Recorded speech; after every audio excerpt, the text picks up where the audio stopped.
It's a pleasure to be joined by Greg Wyshynski of ESPN, who was actually in the room where it happened for the NHL Draft lottery.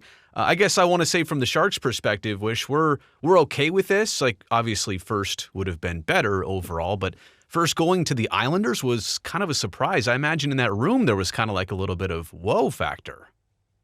I was in the machine. I was like, these balls, what's happening? No, it was cool. I observed the draft lottery the previous season. I got to go in the sequestered room.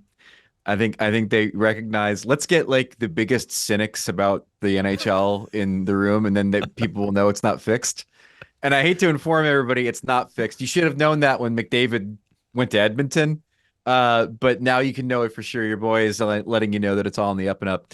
I don't know how it played on television, but I will tell you that I thought it was a really cool innovation for them to do the live drawing of the numbers. What you saw last night on the air was exactly what you see when you're in the room. The only thing missing is Gary Bettman, when they do it in the sequestered room, reads I think it was probably about a 20-minute preamble, right, about the rules and what you're going to see. Here's and what the newspaper of what date it is, by the way. It's truly that. Yeah. Like it is insane the amount of like on the record sort of thing they have to do. But I think they did it well before the draft drawing last night. So I don't know. I thought it was really cool because usually when it's Bill Daly and the placards, right, it's only like 3 teams left in the big reveal for who's number 1.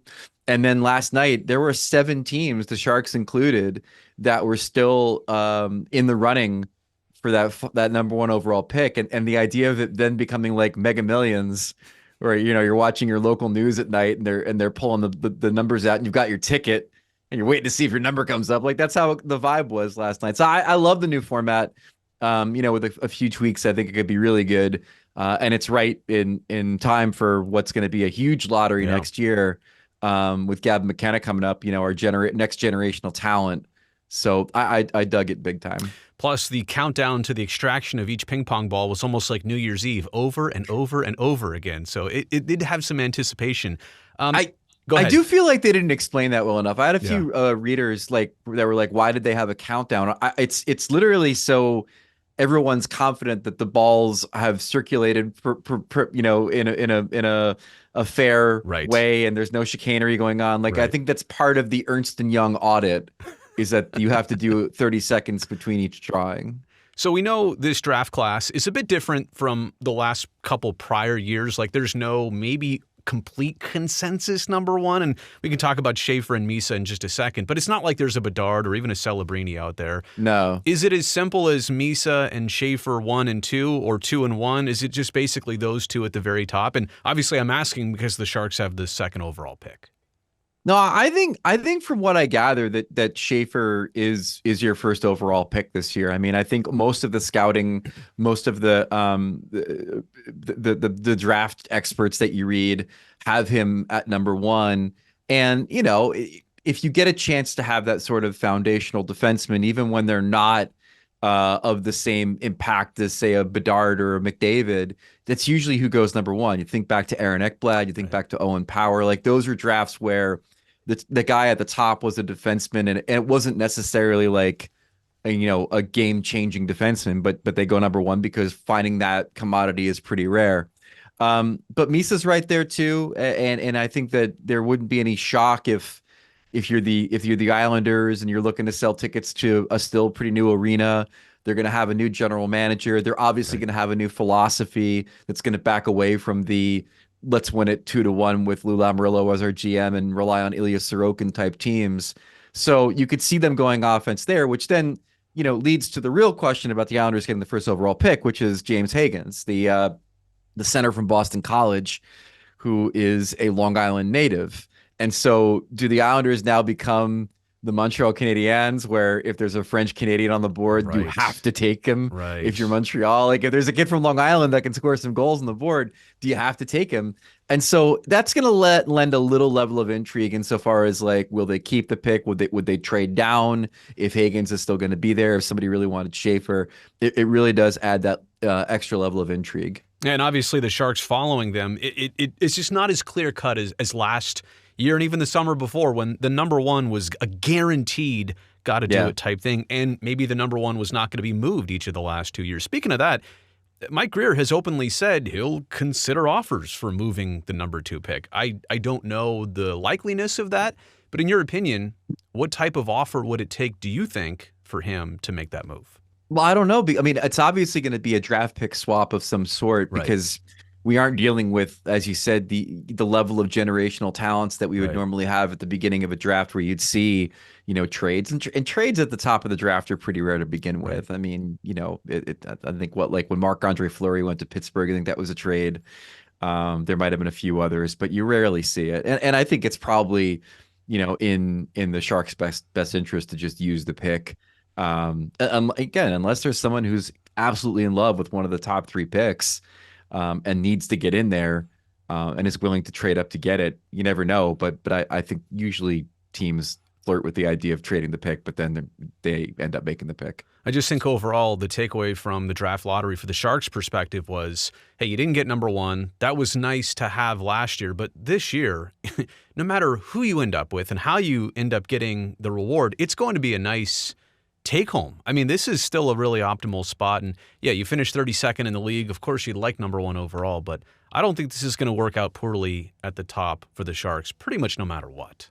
No, I mean, you're going to get a good player. I mean, and you're going to add that player to what's already a really impressive burgeoning pool of young players, the next wave of Shark stars, whether it's Celebrini or Will Smith. Eklund's there already. They are building out the team in a really good and smart way, and having another, potentially great player in the mix is only going to help it.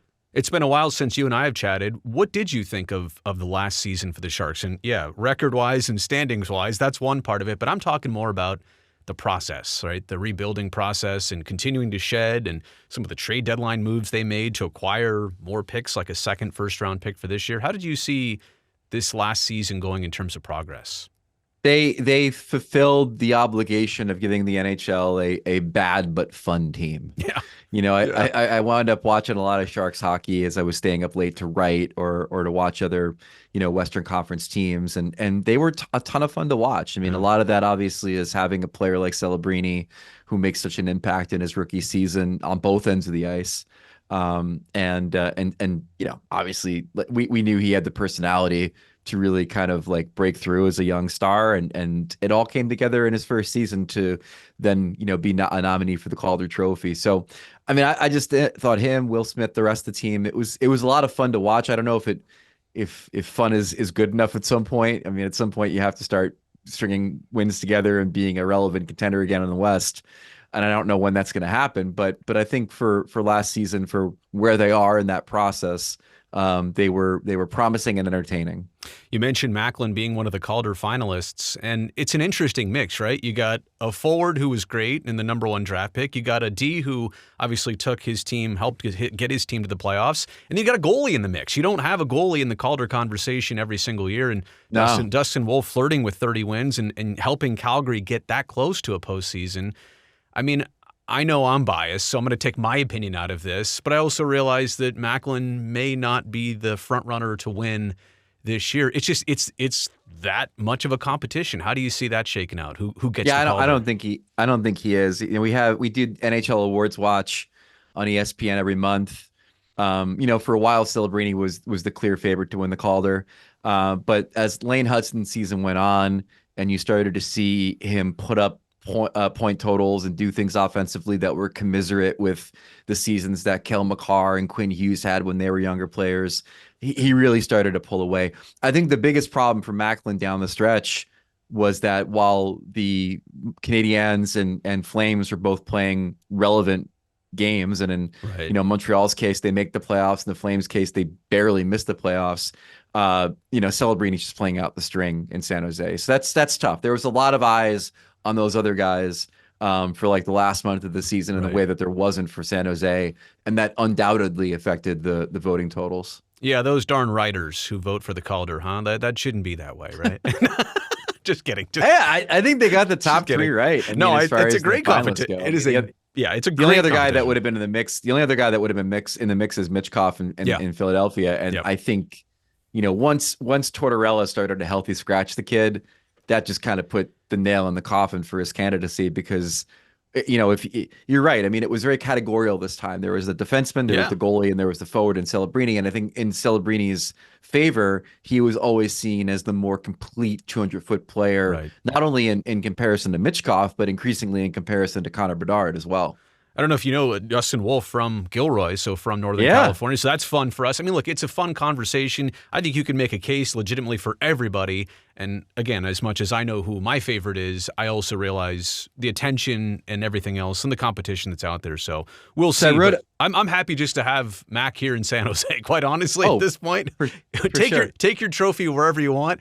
I'd rather have him for the next 15 years in teal, So I think the Sharks will be fine. Yeah. I did a feature on Dustin Wolf for ESPN.com earlier this season, and I was delighted to find out he was from Gilroy. I lived in the Bay Area for a couple of years, and I went to the Gilroy Garlic Festival when it was still going on, and I got to finally geek out with somebody that grew up in Gilroy about what was it like with the smell, and he said the most charming thing, which is that when he does go back home and he's taken his girlfriend to see, where he grew up, he said, when the smell hits, it's like the smell of nostalgia. It's the smell of childhood. It's the pungent odor of my youth when I go back to Gilroy. And I thought that was a really charming thing. It's funny how garlic can smell so good when it's raw and natural, but when it's on your breath, it's a totally different thing. It's a your problem. Car. Yeah. You gotta roll up your windows, put that thing on circulate as you're going through Gilroy. Hard switch of gears here because over the last weekend, I think we all saw the injury to William Eklund in preparation for Worlds, and gosh, it looks severe. We understand that things are okay now. He's going to be fine. It might take a couple months, but it's weird how these things always feel like they happen at international tournaments. Like he can play all season long and never be at risk really for an injury like that. And then just the freak nature of, an opponent's skate blade coming up as high as it did and getting him across the wrist and the forearm area. Obviously, I hate to see it for anybody, but especially from our perspective here. What's your take on what you saw there? Well, I guess when it comes to Worlds, it's kind of like, it's the players go there after the end of the season. It's not like when you send them to the Olympics and you're hoping and praying that everybody comes back in one piece because the rest of the season is facing you. I've always felt like it's kind of look, you want to get these guys as much impactful hockey as you can, especially if you're a team like San Jose that finished out of the money and isn't playing in the playoffs. Right. So I get the logic in sending players to Worlds, and I get the idea that if God forbid anything happens, they'll have the entire offseason to rehab ahead of camp in September. Still a risk though. And it's a tournament that, as an American, it's never resonated with me. Like I've talked to writers and fans and players from Sweden and Finland and places in Europe that, Worlds is a much bigger deal. To the point where like Finnish fans dance in fountains when they win the IIHF Worlds. But as it's hard for me to square, the prestige and value of Worlds vis-a-vis the Olympics, vis-a-vis the World Cup. Four nations even, yeah, Four Nations in there now too. So, it's always a dicey proposition when you're lending your talent to someone else's tournament. Well, as we look ahead towards this summer and from the Sharks' perspective, it's a different situation cap-wise and financially than it really ever has been in modern and recent times. Usually the team is trying to find a way to stay under the cap. This year, it's almost like in the summer when free agency hits, they might have to spend $20 million or hand out a new contract to a younger player, a William Eklund, maybe to just get up to the cap floor. What do you see them doing with all the flexibility, maybe $20 million that they almost have to spend? What type of players would you aim for? Well, I mean, you could see more Tyler Toffoli-esque deals. Yeah. I think surrounding these younger players with players that are A, talented and B, have a little bit of history when it comes to playoff success. Like those are the kinds of people that you want in your room right now around this young generation of players. It all really depends, I think, on where Mike Grier sees this team and its maturation. It could be a situation where he wants to reward the young core with a supporting cast that might push them closer to playoff contention. Or it's just a matter of getting, some role players in there and good citizens and good role models for these young players. I don't know what what Mike sees as this team at this point. But I'll tell you that like come July 1st, when we start to see some of the names that the Sharks are putting money next to, then we'll have a better sense of exactly what he sees as the trajectory for this team as a contender again. Hey, final thought. Just watching the rest of the playoffs happen, obviously, from the Sharks' perspective, it would be fun to be in it. But wow, what a first round it was, and almost too good of series. Like Dallas, Colorado should be a conference final, not a round one series. Yeah. Same thing with the Battle of Florida. Same thing with the Battle of Ontario. This has been it was a great Four Nations. I thought that spoke well for hockey, and it was a good advertisement and good for the game. I thought even the first round playoff matchups were pretty good overall. It was really dope. Like obviously the Game 7 comebacks in both the Winnipeg and Dallas series, yeah, right, were insane. Yeah. Offensively we're cooking. Like the goals per game per team, or the goals per game have been over 6 in the regular season now, and like 4 of the last 5 years. The power play efficiency has been the best it's been since the mid 1980s, and I think all of that offense. Like sometimes we think of the postseason and the Stanley Cup playoffs as being like a different sport because of how tightly played it is, and the scores are lower, and there's no power plays and stuff.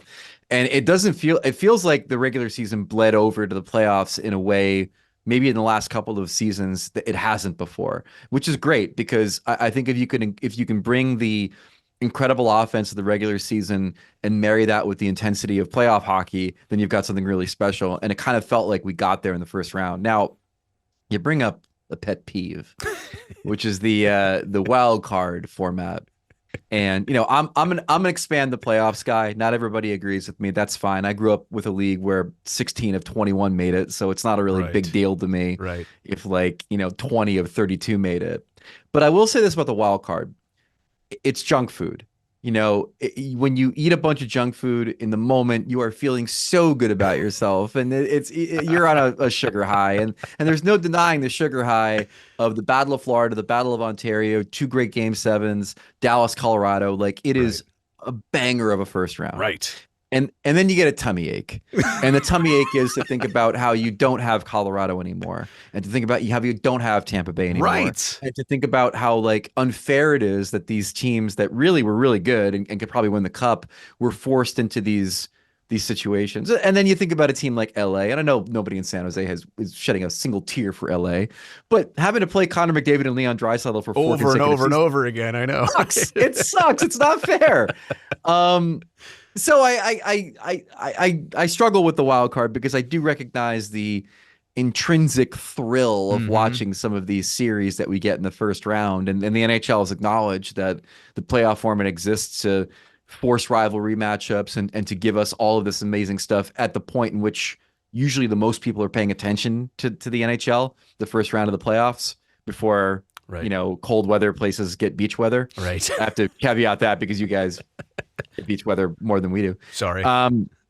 So I struggle with it because I love it, but I also recognize how unfair it is, and it maybe in some ways devalues the regular season in some ways too. You make a great point there in saying exactly what I was thinking. Too many early exits, right? Like, and that's part of it, is that there should be some of these matchups later on, but I'll take it because it was great. So I don't know if we can get you back out to California either for leisure or if the Sharks just need to be back in the playoffs again and get you traveling, right? So we want to get you back out to the tank.